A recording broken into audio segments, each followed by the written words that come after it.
Hi, and welcome to this session. Before I begin, I would like to pay my respects to the traditional owners of the land on which we meet today.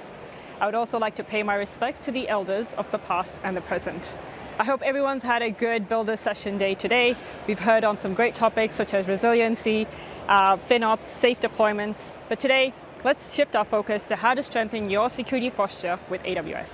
I'm Meg Pedada, a senior security consultant, and I'm joined today by Rishi. Hi everyone, I'm a senior enterprise architect at AWS. Awesome. So for today's agenda, we'll cover about how AWS helps customers move their workloads into AWS. And then we'll cover and deep dive into identity and access management. We'll look at detection and response, network and application protection, and then finish off with data protection. Now, more and more, we see that customers are looking to innovate and scale while also trying to be secure. So common security challenges include how do they keep up with the pace of innovation? In this day, we always look at how AI is taking over every conversation, and they're also trying to understand how they can help scale up their resources with this pace of innovation. Additionally, with the evolving threat landscape, we know that the cyber teams have to keep up with the increasing threats that we're seeing. Just last Easter, we also saw that there was a new vulnerability release. So with these new vulnerabilities that are being released every day, we need to understand how we can keep up with this space. Additionally, everything in information security always revolves around data. So that means we need to protect our customers' data and then make sure we're able to meet our privacy demands. So traditionally, customers were in a binary trade-off. They either had to move fast or they had to stay secure. This also meant that security was often seen as a blocker because they either had to slow down their processes, understand what the teams were trying to do, understand the architecture, put in some controls before the teams can go into production. But today, with AWS, customers no longer have that issue. They're able to move fast and also try to stay secure. So we see security being as an enabler, where they can help their customers and their teams move fast while also trying to be secure.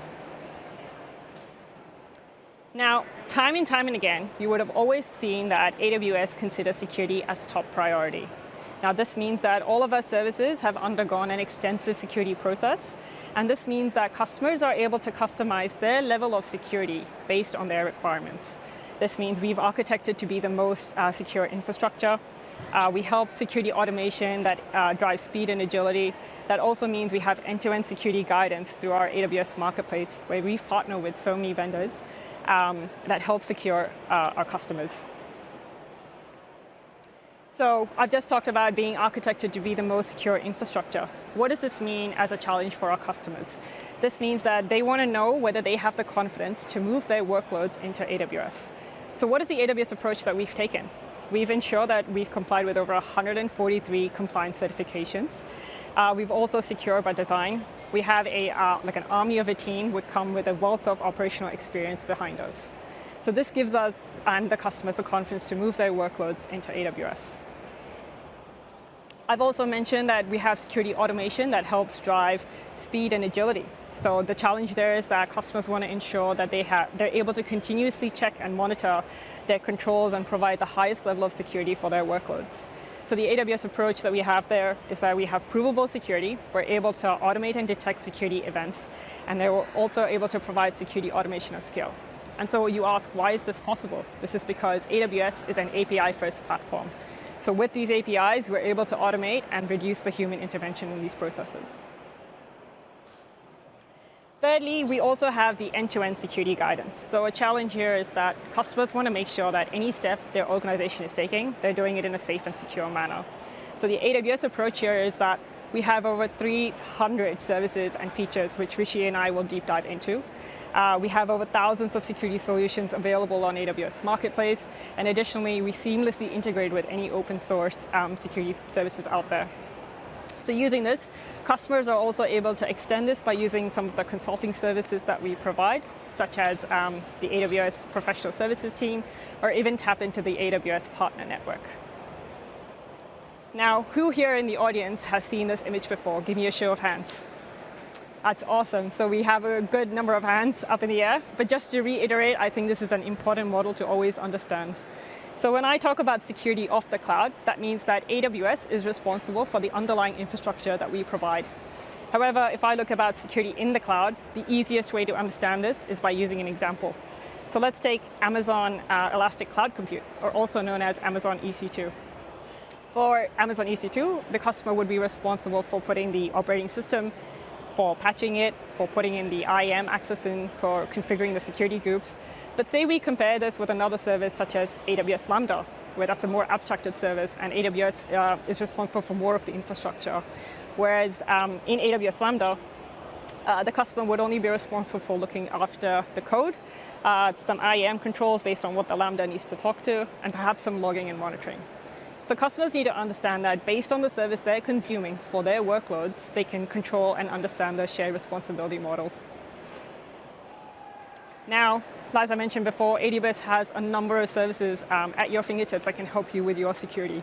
So we're going to deep dive onto each of these capabilities, and then Rishi will cover detection and response and the other capabilities. Awesome. So identity and access management. This is my favorite topic. And so as we move into it, a common challenge that customers ask us time and time again is that, how do I manage my identities in AWS or in the cloud? But before I get into it, a common challenge that customers always face is that we're moving into more hybrid remote working environments. We're growing the number of business applications we provide. We have an accelerated cloud adoption. We're also trying to align with many compliance regulations. And there's always the journey of moving towards least privilege, right? So who believes that identity is the new perimeter, right? We have a few hands, that's great. So we also have, long gone are the days where we have traditional firewalls that are checking and tracking each connection. We're also seeing more and more compromises through leaked credentials. So this also increases the challenges for our cloud operational teams as we move towards these hybrid environments and these accelerated developments. So what does that mean for identity? We need scalable identity practices for all sizes and scale, right? So what is the first thing that customers are looking for, right? We want to understand who can access what resources. The additional things that customers are looking for is they want centralized security, they want visibility on who's performing what actions, they want fine-grained permissions, they want preventative guardrails, and they also want to accelerate their journey to zero trust using a least privilege model. Now, this is just a slight overview of the AWS identity services at a glance, right? Now, AWS has a lot of flexibility on allowing customers on how to bring their own identity solutions to integrate and to operate, while also providing granular controls on authentication, authorization, and cloud governance. So some common patterns would include is that if we're looking at workforce identities and you want to bring your users and groups into AWS, you might want to consider a solution like AWS IAM Identity Center, right? Where you're easily able to integrate with your on-premises AD or your other solutions that you might have in play, and then import your users and groups and then configure the permissions for your accounts at scale. But say, for example, your businesses are looking for customer identities where your teams are building mobile and web-based applications. You might want to consider a service such as Amazon Cognito, right? That can also help you in managing customer identities. In 2022, we also released a new feature called Amazon Verified Permissions, a service that allows fine-grained permissions for your developers to build authorization models for custom applications. Other services that I could go on and on about would be IAM Roles Anywhere, Access Analyzer, IAM Other Identities. So there's like a plethora of solutions out there. So another overarching service that I would highly recommend customers investigate or look into would be AWS Organizations. So if you have a multi-accounted architecture, AWS Organizations can help you manage your accounts at scale and implement cloud governance. So at the end of the day, customers what are they trying to achieve? They're trying to understand who can access what resources. Awesome. So with this, I will pass over to Rishi, who will cover detection and response. Thanks, Meg.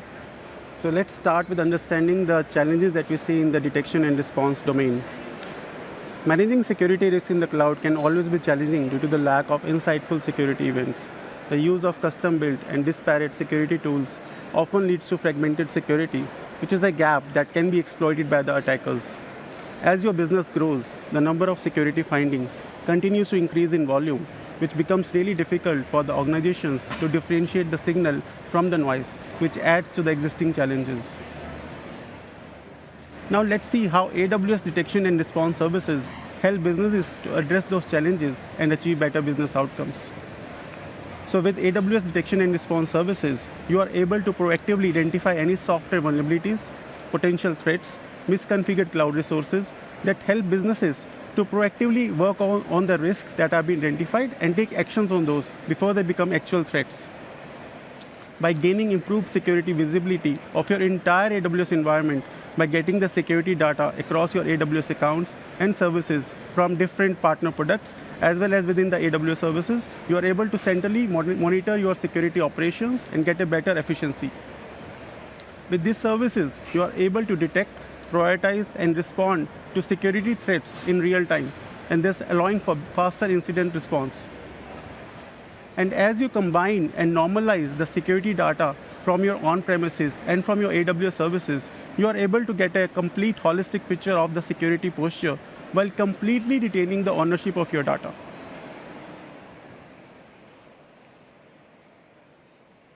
Now, AWS detection and response services work together to improve the security posture by continuously identifying and prioritizing your security risks. If we see the different subdomains, starting from threat detection and workload protection, we have Amazon Guard Duty, which continuously scans for any malicious activity across your accounts and workloads using machine learning. If we see on vulnerability management, we have Amazon Macie, using which you can discover and classify sensitive data at scale. You also have Amazon Inspector, using which you can run automated security assessments that scans your workloads for deviations from best practices. If we look at risk management, we have different AWS services, such as AWS Security Hub, using which you can aggregate the security data from different AWS services and accounts. Also have Amazon Security Lake. You can automatically centralize your security data in a few steps. And again, we have Amazon Detective. Amazon Detective helps you to conduct faster root cause analysis by visually correlating the different security events coming from different AWS services. Now, as I just mentioned in the last slide, we have different services, and each of them has different functionality.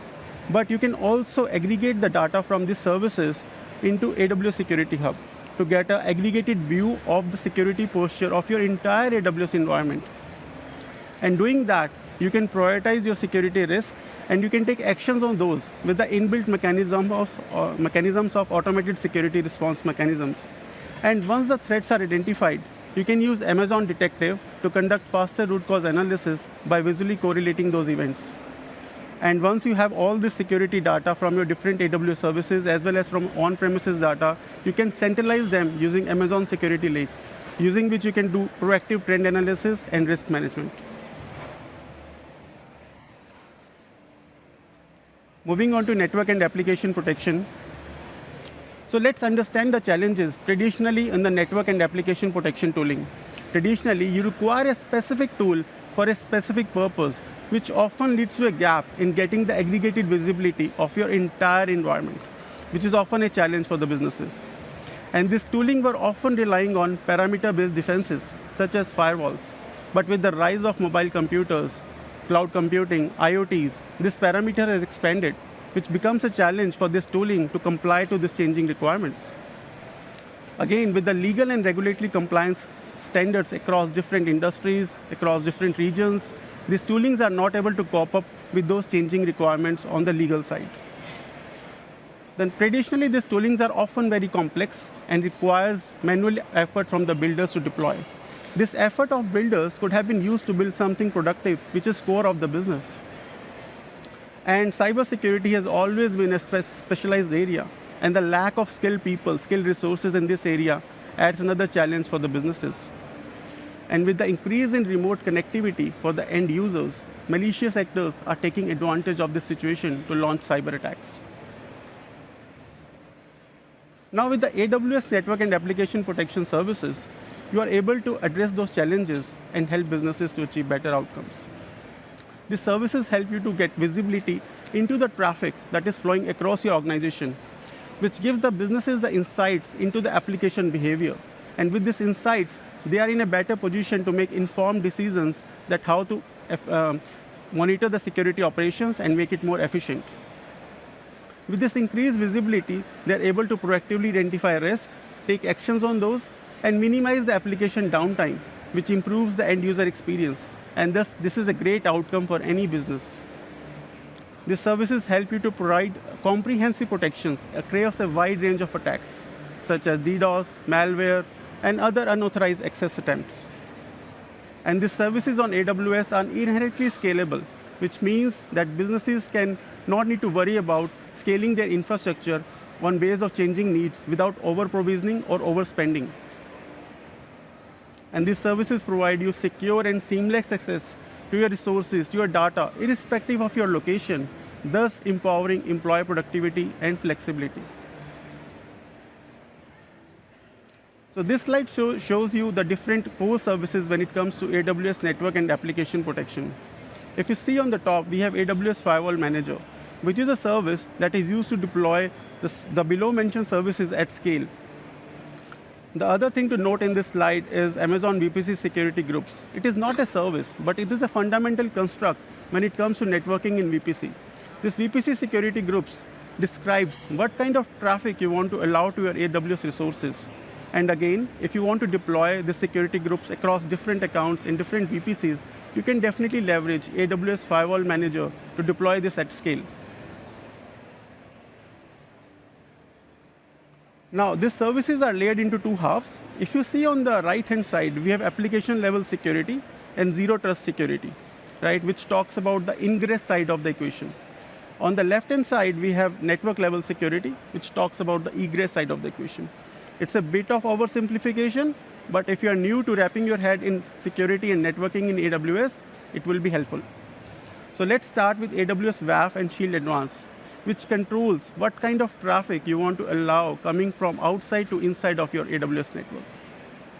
Again, with AWS Verified Access, which is based on the principles of zero trust security, it validates every application request before granting the access.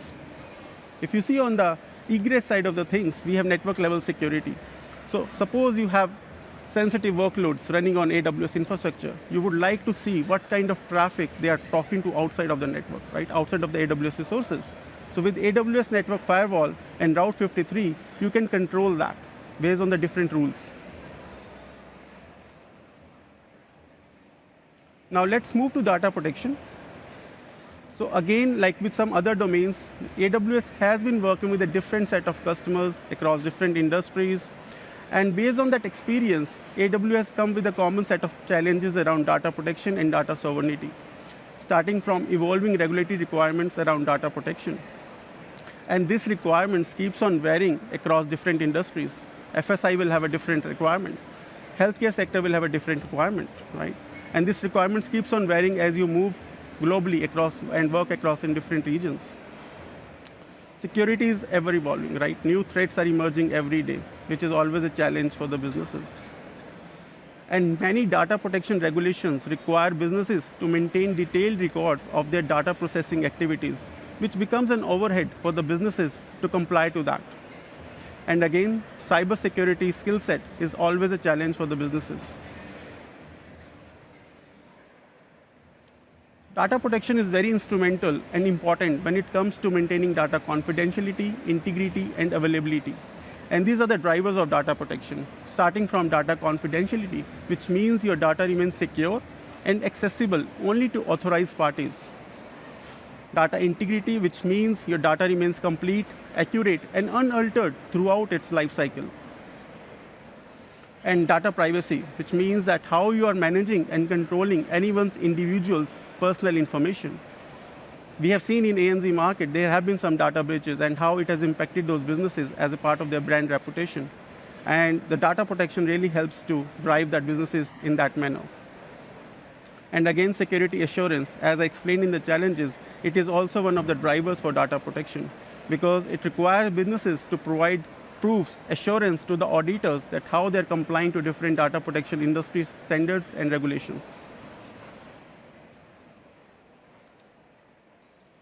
Now, AWS provides various services when it comes to data protection. So you can use AWS Key Management Service to manage encryption keys and store the encrypted data, whether in Amazon S3, EBS volumes, or other AWS services. For data in transit, AWS supports SSL TLS encryptions. That means you can use HTTPS to encrypt the data transferred between the clients and the web servers, which are stored on either your EC2 instances or Amazon S3. AWS also provides you services such as AWS Secrets Manager that you can use to securely store your secrets, such as API keys, credentials, passwords, etc. And automation also becomes a critical part when it comes to data protection. You can use a combination of services such as AWS Lambda, Amazon CloudWatch, and step functions to automate tasks such as alerting, backup, and restore. Data protection is very instrumental when it comes to protecting your intellectual property and trade secrets. It becomes really important when every customer in today's economy is trying to build something innovative. Generative AI, for an example, every customer is trying to build their use cases, and you don't want to lose your secrets and IPs to any competitors, and hence data protection becomes really important. When the end customers knows their data is protected and handled with care, they trust that business more. And with this increase in the trust, you get that customer loyalty, word of mouth referrals, more business opportunities. Data protection becomes really important when it comes to automating tasks, such as during the backup and restore of your data. As Meg mentioned, AWS complies to 143 security standards and certifications. AWS data services inherit these controls, which provides the assurance to the end customers and the businesses that data is met with the regulatory standards and frameworks. As an example, all the AWS services that touches data are HIPAA eligible. Awesome. So, Vishy, can you tell me of any customers who are using AWS today to run their workloads? Thanks, Meg, for asking that question. It goes without saying that there are so many customers who are running their workloads on AWS. But there are some customers like HSBC, Tiva, and GoDaddy who are running their most sensitive workloads on AWS. And I would recommend Meg you and you to go to AWS public website to learn about their journey on AWS. And with that, I would also like to introduce AWS Skill Builder platform, which is our online learning center platform, which provides more than 600 free digital courses, hands-on labs, and role-play games to enhance your learning experience. Awesome. We thank you for joining our session today. Please feel free to connect with us on our socials. But as a takeaway, I'd encourage everyone to explore the services that we mentioned today. Feel free to talk to your account managers and your technical account managers. And as usual, please give us feedback on the app. We always appreciate it. Thank you. We hope you had a good day. Thank you. Thank you, Meg and Rishi, for a great session to end the day.